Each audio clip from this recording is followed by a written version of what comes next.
The fourth episode of Surviving Earth is officially out. This one is called When the Seas Died. Now, the event that we're looking at in this episode is known as the Cretaceous Thermal Maximum, which was a point in Earth's history where volcanic activity pumped a lot of CO2 into the atmosphere and caused temperatures to rise, both on the land and in the sea, causing, of course, a lot of climate and environmental changes, which was overall pretty cool to see. This is not really an event that's shown on screen too frequently. So it felt like we were kind of exploring new territory. And I thought it was nicely done. Like, I thought that it was paced pretty well in this episode.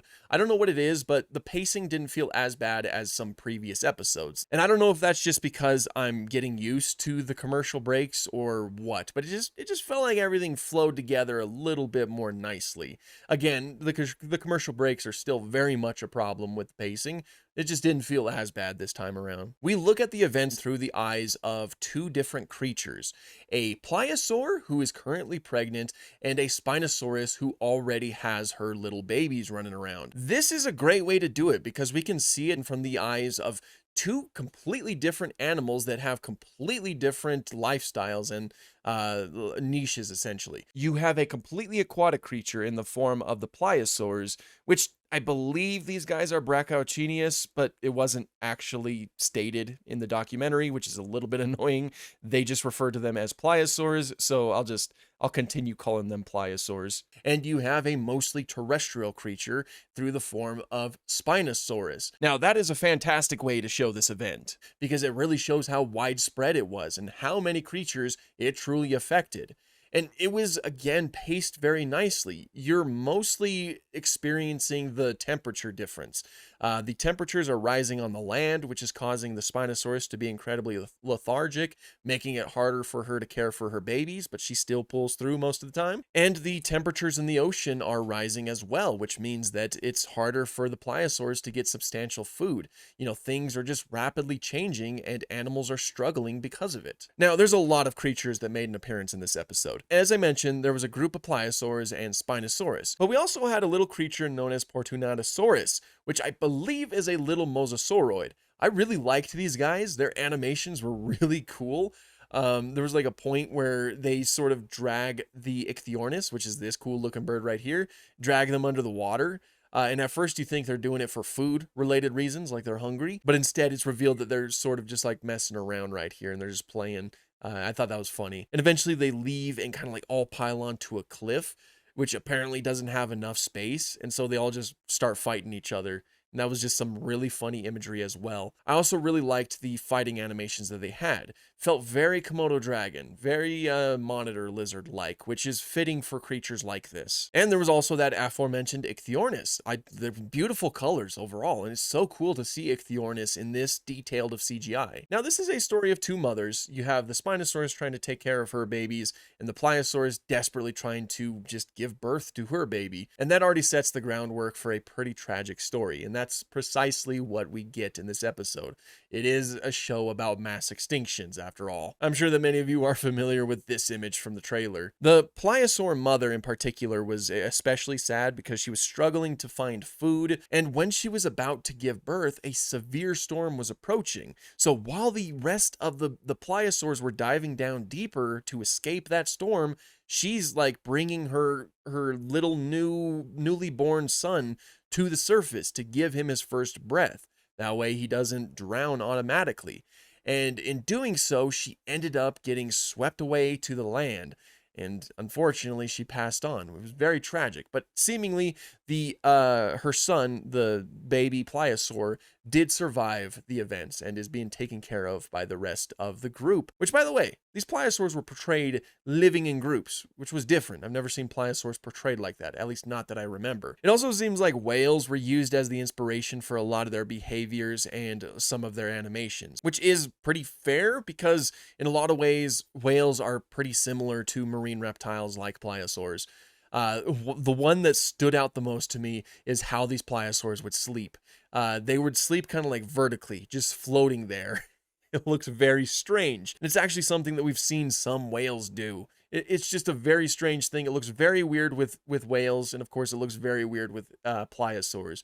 But that was a I thought that was a good idea. I liked seeing that included. But obviously, we need to dedicate a little bit of time to talk about Spinosaurus, likely, the main star of this episode. That's what most people are going to remember. Spinosaurus is my favorite dinosaur, so whenever I see one on screen, I lock in and I look at every little detail to see how, what design route they took and the behaviors they decided to apply. Now, the design is phenomenal. You can very much tell that it was designed by Gabriel Ugueto.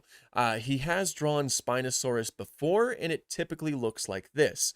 All of the proportions are correct. It's got the proportionally short legs, a long neck, a long thin snout, a crest on top of its head, and huge arms, as well as the basilisk lizard style tail. Oh, and of course, it has the very iconic sail. It looks amazing, and I really like how kind of jagged that sail appeared in some spots. It looks like she might have, been injured or something like that. Like she already lived a pretty tough life. Now, one criticism I had about this Spinosaurus portrayal was how the arms were handled. I think this is mostly just an animation thing, but there were some moments where she would go on all fours, like she would support her weight with her forelimbs, with her arms. And in doing so, she would break them. Basically, she would turn them palm facing downwards, which is not something that theropods were able to do. Spinosaurus was likely not able to do that, and it happens several times throughout the episode. You'll be watching the Spinosaurus, and she'll just be going down on all fours every once in a while, just putting her palms facing downwards.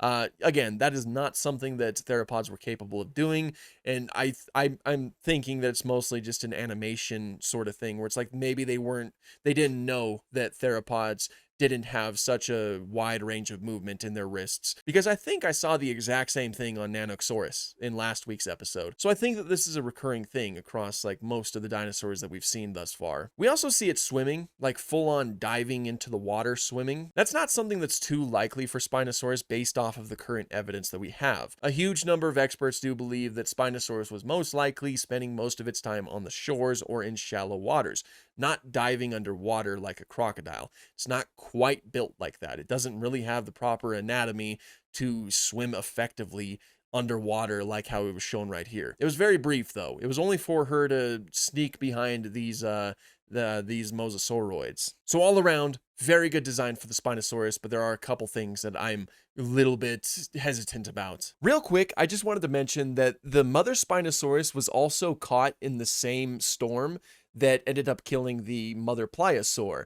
There was this massive tsunami that just overtook the land and swept the Spinosaurus away, and she's being thrown around all over the place. There's even a real quick shot of her being slammed into a rock. It seemed very apparent that she, like the mother pliosaur, had passed on, but we find out later in the episode that she actually survived this, interestingly, which I'm not going to complain, because I like Spinosaurus, and I was pretty happy that she gets to live on. It wasn't a Sobek situation from Walking with Dinosaurs 2025. So yeah, I just forgot to mention that in my initial recording. Now, obviously, one of the trends of the show is to show the mass extinction for a bit and then jump forward 5 million years to show you life after this extinction. So we jump 5 million years later into the Cretaceous period, and we're introduced to creatures like these nodosaurs. Holy smokes, look how gorgeous these nodosaurs are. Those are probably some of the best nodosaurs I've ever seen on screen. They are just beautiful, amazing colors. They're just phenomenal overall. We also see a Pteranodon, Pteranodon sternbergi, as you can tell from that crest, and a Cretoxorhina. And this was all a really cool scene that I knew we would like because we saw it in the trailer. But what happens essentially is one of the nodosaurs dies and floats out to sea. The death of this nodosaur attracts a lot of fish, and so they're all kind of just swarming around it, which attracts a pterosaur who dives underwater and catches some fish, and then stands on the nodosaur's body as a way to rest, or something like that. After that, the Cretoxorhina, which is this type of shark right here, I don't know if I clarified that, jumps out of the water, grabs the pterosaur, and then just jumps back and falls back into the water. It was shot in slow motion and very much reminded me of some footage that we've seen of great white sharks doing jumping out of the water to catch seals and things like that. So it felt very grounded in realism because it was based off of something that some sharks do today. I also really like that we saw it do that to a pteranodon, because we do have pterosaur neck vertebrae with Cretoxorhina teeth embedded within them. So at the very least, at least one Cretoxorhina ate a pterosaur at some point in Earth's history. And that is just so cool, and it was amazing to see it on screen right here. Eventually, the Cretoxorhina is then taken out by a mosasaur. The mosasaur looked awesome too. They did mention that this was a type of lizard, which is correct. I always like when they, bring that up because it's a fun fact. Mosasaurs are the largest lizards that we know of. Also linking back to the Spinosaurus, they did mention that, I really like the dialogue that was used for Spinosaurus during her introduction. They mentioned that she was one of the largest, predators to ever walk the earth, which is, true. That's true. She is among one of the largest. As of right now, it seems like Spinosaurus was not the largest, and sometimes people think that they were. It just doesn't seem like they were. It seems like T-Rex is larger than Spinosaurus in terms of overall mass. So that dialogue was very good, if you ask me. Just keep it vague enough to the point where it's like, it's probably going to remain true in like 15, 20 years, because Spinosaurus is probably going to remain one of the largest predatory animals to, live on land. So there was a lot of good things in this episode. Obviously, I still have some criticisms here and there, but generally speaking, the show has been pretty good.